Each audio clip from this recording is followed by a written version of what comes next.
So we are done with the theory of class struggle. Now we are going to study what is the mechanism of class struggle.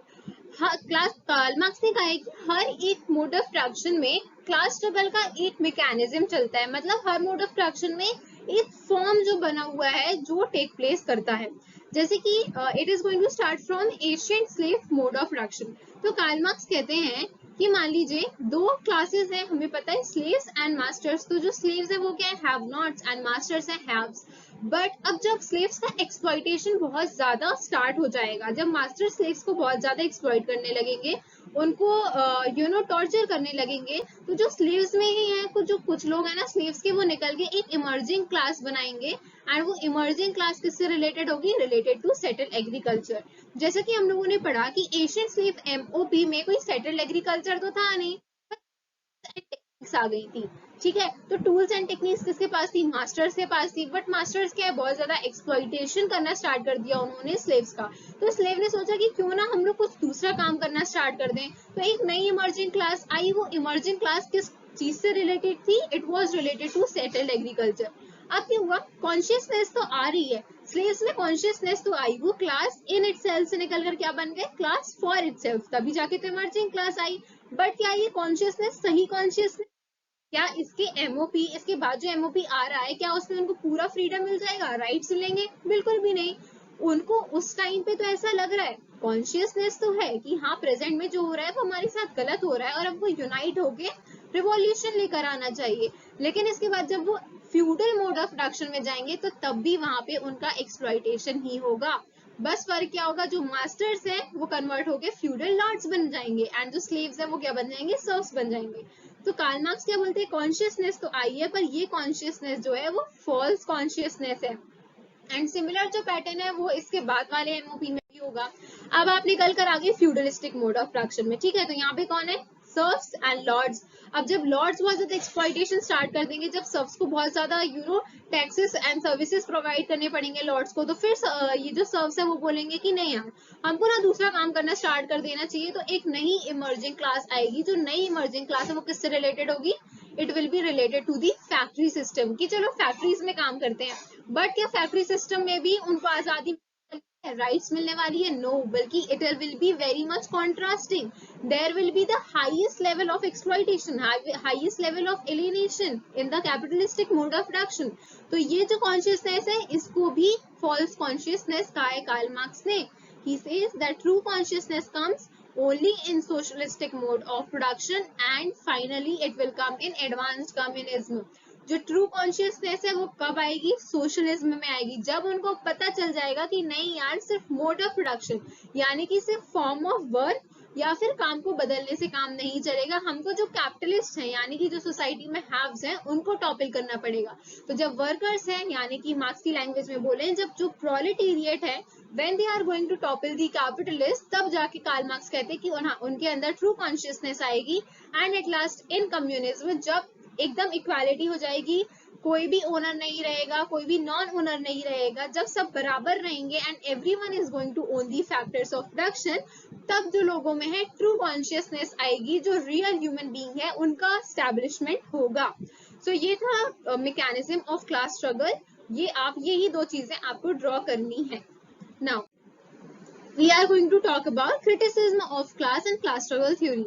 The very first point is the qualitative transformation he talked about never happened. मतलब जो वो बोलते हैं कि जो qualitative transformation होगा, मतलब जो मैन एंड मैन का जो रिलेशन है उसमें सद्भावना आ जाएगी लोगों के बीच में, and no one there will be no class struggle, ऐसा कभी हुआ नहीं। इवन इन सोशलिस्ट कंट्रीज ये नहीं हो सकता है ना, क्योंकि सब लोग कैसे इक्वल हो सकते हैं, ये तो नेचर के खिलाफ की चीज है। Everyone can not be equal. अगर सब इक्वल हो जाएंगे तो नीचे का जो लेवल का काम है वो तो कोई करेगा नहीं। इंसान बोलेगा आज क्योंकि कुछ लोग हैं, अगर आपको कंस्ट्रक्शन करवानी है बिल्डिंग की, तो क्योंकि वी हैव वर्कर्स, वो सीमेंट लाने के लिए, चीजें बनाने के लिए लोग चाहिए, तो काम तो करने वाले लोग आपको, वो तो नेसेसिटी है ना। लेकिन अगर अब सबके पास पैसा हो गया है ना, तो फिर नीचे का लेवल का जो काम है वो करेगा कौन, या फिर सब बहुत ज्यादा गरीब हो गए तो फिर ये काम करवाएगा कौन, इंडस्ट्री स्टैब्लिश कौन करवाएगा, कोई भी नहीं। सो ये नेचर के एकदम अपोजिट वाला रूल है कि हर इंसान इक्वल नहीं हो सकता। क्वालिटेटिव ट्रांसफॉर्मेशन नहीं होगा even in communist and socialist countries. Frank Perkin says that class exist even in socialist countries and it is very true thing कि जो सोशलिस्ट कंट्रीज भी हैं वहां पे क्या होता है, वहां पे भी क्लासेस देखने को मिलती हैं. अगर एक बार सब इक्वल हो गए तो ठीक है, इसका मतलब ये तो नहीं है ना कि उसके आगे जाके इंसान के मन में जो फीलिंग्स है वो चेंज नहीं होंगी, उसमें भी कुछ ना कुछ डिफरेंस हो सकता है. Classes has been moderated in Europe, which is an epitome of capitalism. Workers have become affluent and have a stake in capitalist economy.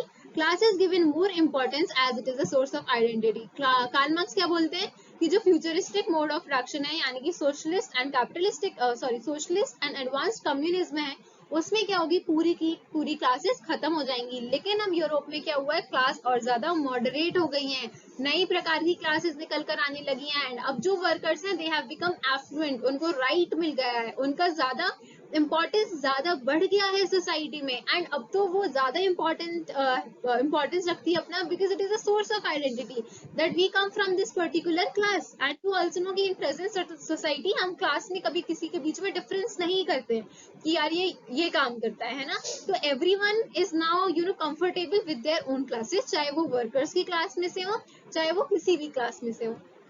Weber and others said that there are other bases of stratification. ये stratification है, ST यहाँ पे R आएगा, ठीक है, STRA, stratification apart from economic basis. Karl Marx ने सिर्फ एक ही चीज पे सोसाइटी को डिवाइड कर दिया, इकोनॉमिक बेसिस पे, जिसके पास सब कुछ है जिसके पास कुछ भी नहीं है, haves and have nots.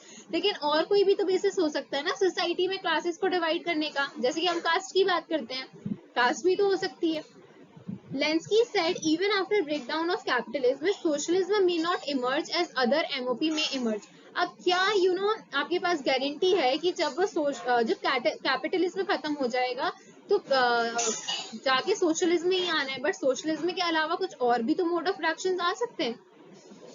Derendorf says that class has become more heterogeneous, so little chance of uniting and revolution. जो कार्ल मार्क्स है वो क्या बोलते हैं, हमने जैसे पढ़ा पोलराइजेशन, पोलराइजेशन होने के कारण क्या होगा, एक जो पर्टिकुलर क्लास है वो बहुत ज्यादा होमोजीनियस हो जाएगी. मतलब दो क्लासेस हैं, बर्जुआ एंड प्रोलेटेरिएट. सो जो बर्जुआ है वो एकदम होमोजीनियस है कि उनके अंदर सारे ऐसे इंडिविजुअल्स हैं जो जिनके पास सब कुछ है, एंड जो प्रोलेटेरिएट्स हैं वो ऐसे कि वो बहुत ही ज्यादा गरीब हैं. बट ये क्या कहते हैं कि क्लास जो है वो और ज्यादा हेट्रोजीनियस बनती जा रही है विद एडवांसमेंट. जितने भी एडवांसमेंट हो रहे हैं, कितने टाइप निकल के आ रहे हैं प्रेजेंट वर्ल्ड में, तो क्या यहाँ पे होमोजेनिटी हो रही है क्लासेस के बीच में? बिल्कुल भी नहीं. सेम टाइप का वर्क है. अगर टीचिंग में ही आज हम देख लो, there is different type teachers, online teachers, offline teachers, sociology के ऑप्शनल का टीचर, जीएस का teacher, there is so many different things. Teacher can be a dance teacher, singer teacher, athletic वाला टीचर, ओलंपिक्स वाला teacher. Teaching में ये कितने ज्यादा varieties हो गए, एक ही प्रोफेशन में कितनी वेराइटी है. तो क्लास में होमोजेनिटी तो बिल्कुल है ना. तो क्योंकि ये हेट्रोजीनियस क्लास होता जा रहा है, तो अगर मान लीजिए मैं यूपीएससी की टीचर हूँ, तो जो इंसान स्पोर्ट्स टीचर है, अगर उस चीज में कुछ हो रहा है, अगर उसके खिलाफ कुछ हो रहा है, तो मुझे शायद उतना इंटरेस्ट ना आए. तो यूनिटी कहाँ से बिल्डअप होगी, क्योंकि हेट्रोजेनिटी इतनी ज्यादा है. तो वो कहते हैं कि क्योंकि हेट्रोजीनियस क्लासेस है, so there is little chance of uniting and revolution. So all these were the criticism of class and class struggle theory of Karl Marx. We are done with the Karl Marx. In the next video, we are going to start Emile Durkheim. I hope you people are able to understand whatever I am telling you. And if there are any doubts, please do comment. Thank you.